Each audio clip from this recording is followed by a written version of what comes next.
ඔක්කොම මේ අහන්න ඔක්කොම එක පැත්තක් වෙලා මට විරුද්ධ වෙන එක වැරදි නැද්ද? විරුද්ධයි නේද? වැරදි නේද? මම මේ කියන දේ හොඳට ඔළුවට ගන්න. මේ කියන දේ ඔයාලට පේන්නේ නැති පිස්සෙක් කියන පිස්සු කතාවක් විදිහට ඔයාලට තේරුණාට මේකේ ලොකු අර්ථයක් තියෙනවා. ඔයාලා මේක ඔළුවට ගත්තොත් මේ ලෝකෙ ඉපදෙන මිනිස්සු එක දේවල් වලට ආස කරනවා. එක හොබීස් මිනිස්සුන්ගේ තියෙනවනේ. මටත් ආසාවල් තියෙනවා. මං කැමති විදිහට මං ජීවත් වෙන්නේ. මට පොඩි කාලේ ඉඳලා අහන්න බැරි එකම දේ අවවාද. මට අවවාද දෙන්නවත්, මාව හදන්නවත්, මට උදව් කරන්නවත් කවුරුත් එනවට මං කැමති නෑ. මට තනියම ඉන්න ඕන. තනියම මගේ වැඩක් කරගෙන මගේ පාඩුවේ ඉන්න ඕන. හැබැයි මගේ ජීවිතේට ඇඟිලි ගගා මට බැන මාත් එක්ක වලියට එන්න එපා. මෙච්චර කාලයක් හැමෝම රණ්ඩු වෙනවා. හරිද? රණ්ඩුවට ඇවිල්ලා වැඩ පොලක හරි කොතන හරි ඉඳිද්දි අවසානයේදී අස් වෙන දවසේ හරි වලියක් වෙනකොට ඒ වැඩපොලේ ඉන්න දැන් මම වලි වෙන්නේ බොසා එක්ක වලියක් ගියා කියන වැඩපොලක මම කලින් හිටියා කඩේක. බොසා එක්ක රණ්ඩුවට ගියාම පැත්තක ඉන්න උන් ගමේ ඉන්න උන් එතන පාරේ බයිසිකලයකින් මොකෙක් හරි ගියොත් ඒකත් එතන බයිසිකලෙට නවත්තලා ඇවිල්ලා මට ගහන්න යනවා. ඉතින් ඇයි එහෙම කරන්නේ මං අහන්නේ? බයිසිකලේ නවත්තලා ඒකට ඉතින් පාඩුවේ බයිසිකල ඌ යන ගමන යන්න තිබ්බා. ඌ ඒ යන ගමන නවත්තලා ඇවිල්ලා මට ගහන්න යනවා. එතකොට බොසා එක්ක රණ්ඩු වෙනවා නම් බොසා මාත් එක්ක ඩිරෙක්ට් රණ්ඩු වෙන්න ඕන. හතර වටේ ඉන්න උන් ඔක්කොම ගහන්න වෙනවා. දවස් අපේ ගමේ කාර් එකක් කඩලා කාර් එක වින්ඩ්ෂීල්ඩ් එකක් කඩලා. හරිද? කාර් එක වින්ඩ්ෂීල්ඩ් එකක් කඩලා. කැඩුවේ මට මේ ගමෙන් තියෙන පීඩනේ හින්දා. අපේ ගමට ආපු කාර් එක වින්ඩ්ෂීල්ඩ් එකක් මං කැඩුවේ.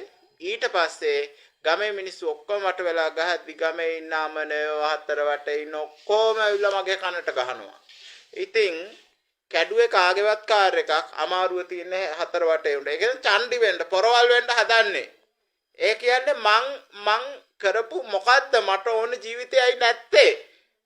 ඇයි විරුද්ධ වෙන්නේ? මං දාන පෝස්ටර්ස් වලට ඇයි විරුද්ධ වෙන්නේ? ඇයි මං දාන ෆොටෝස් වලට විරුද්ධ වෙන්නේ? ඇයි මට ඉඩ දෙන්නේ නැත්තේ මේ ලෝකේ ජීවත් වෙන්න? මාත් මිනිස්සෙක්. ඇයි මගේ දුක උඹලා විහිළුවට ගන්නෙ? ඇයි ඒවට hina වෙන්නේ මං අහන්නේ? ඇයි මෙච්චර කාලයක් එහෙම කරන්නේ? මගේ ඇස්වල තියෙන ගින්දර උඹලට තේරෙනවද? මගේ හදවතේ තියෙන ගින්දර උඹලා දන්නවද නෑනේ? උඹලා හිතන් ඉන්නේ උඹලා විතරයි කෙල්ල ආශ්‍රය කරලා තියෙන්නේ.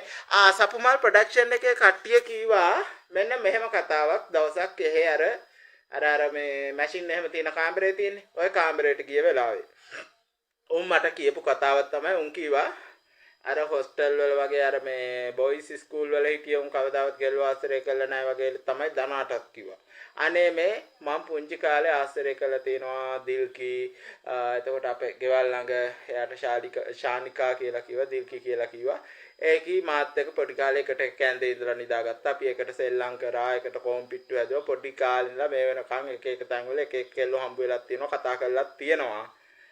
දැනටත් මම කෙල්ලෝ එක්ක කතා කරනවා. ඒක වෙනම දෙයක්. FB එකට මම මේ දාන්නේ මේ මට කෙල්ලෝ නැතුව කෙල්ලෝ එක්ක කතා කරන්න නැති අමාරුවකට නෙවෙයි යකෝ.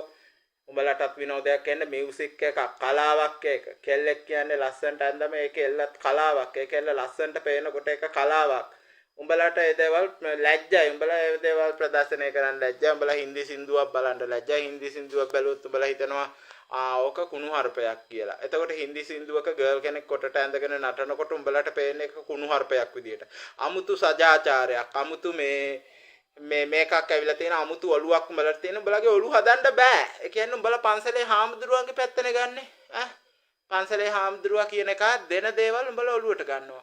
පුතේ මෙන්න මේක කරපල්ලා. මේක සංස්කෘතියට හරි නෑනේ. කියනකොට උඹලා ඒක ඔළුවට ගන්නවා. ඇයි බං උඹලා ඔය විදියට හැසිරෙන්නේ? උඹලා ආගමට ඉඩ දෙන්නේ. ආගමට ඉඩ දීපල්ලා. ආගමත් දැන් වෙනස් වෙලා තියෙන ආගම මාකටිං එකක් කරගෙන අර 70 බොරුවට චීවරධාරියෝ සල්ලි හොයන්නේ එහෙන්. හරිද? එතකොට දුක මිනිස්සුන්ගේ දුක මාකට් කරගෙන. එතකොට පල්ලි වල හරියට මෙයාලා නෑ කවුද? පාදර්ස්ලා. ඔක්කොම ඉන්නේ බොරු කරන ෆාදර්ස්ලා ඉස්සරහිට. එතකොට ස්පිරිතාල වල ඇත්ත නර්ස්ලා නැහැ.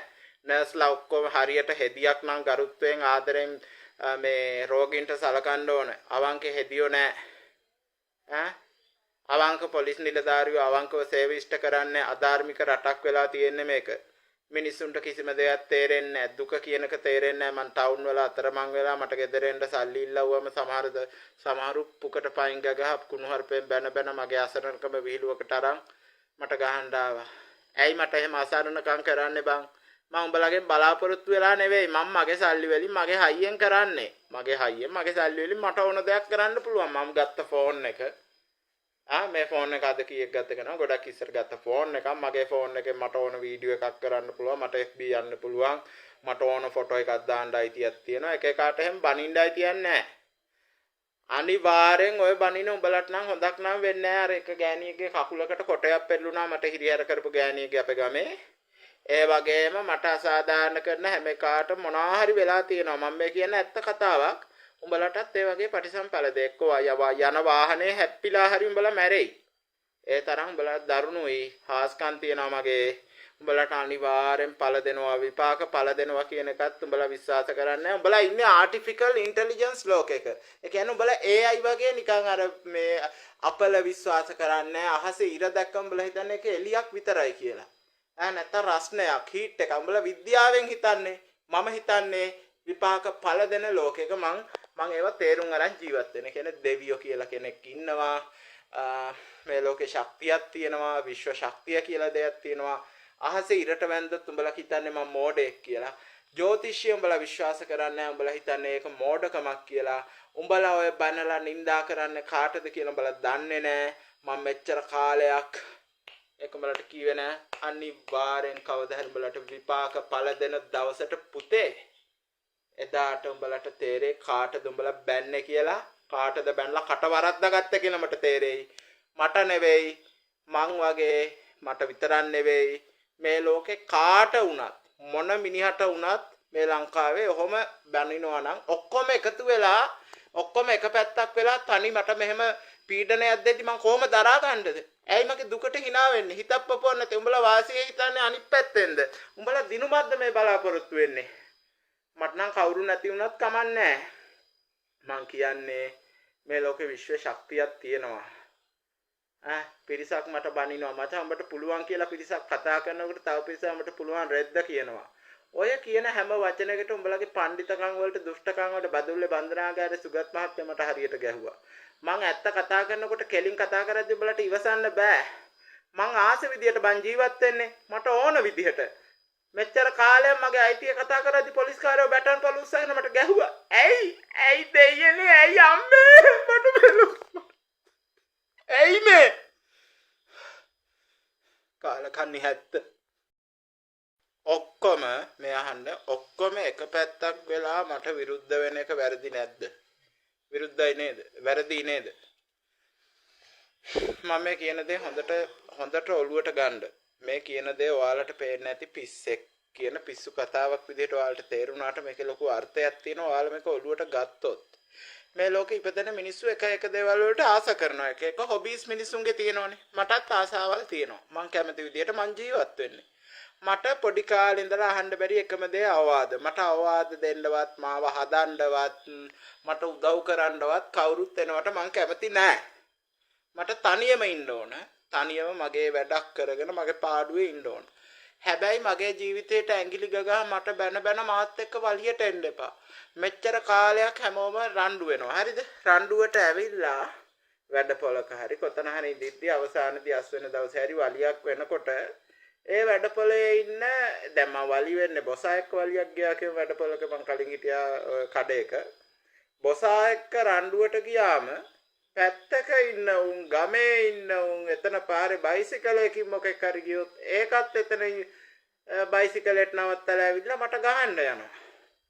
ඉතින් ඇයි එහෙම කරන්නේ මං අහන්නේ? බයිසිකලේ නවත්තලා ඒකට ඉතින් පාඩුවේ බයිසිකල ඌ යන ගමන යන්න තිබ්බා. ඌ ඒ යන ගමන නවත්තලා ඇවිල්ලා මට ගහන්න යනවා. එතකොට බොසා එක්ක රණ්ඩු වෙනවා නම් බොසා මාත් එක්ක ඩිරෙක්ට් රණ්ඩු වෙන්න ඕන. හතර වටේ ඉන්න උන් ඔක්කොම ගහන්න වෙනවා. දවස් අපේ ගමේ කාර් එකක් කඩලා කාර් එක වින්ඩ්ෂීල්ඩ් එකක් කඩලා. හරිද? කාර් එක වින්ඩ්ෂීල්ඩ් එකක් කඩලා. කැඩුවේ මට මේ ගමෙන් තියෙන පීඩනේ හින්දා. අපේ ගමට ආපු කාර් එක වින්ඩ්ෂීල්ඩ් එකක් මං කැඩුවේ. ඊට පස්සේ ගමේ මිනිස්සු ඔක්කොම මට වෙලා ගහද්දි ගමේ ඉන්න අමනයෝ හතර වටේ ඉන්න ඔක්කොම ඇවිල්ලා මගේ කනට ගහනවා. ඉතින් කැඩුවේ කාගේවත් කාර් එකක් අමාරුව තියෙන හතර වටේ උඩ. ඒ කියන්නේ චන්ඩි වෙන්න, පොරවල් වෙන්න හදන්නේ.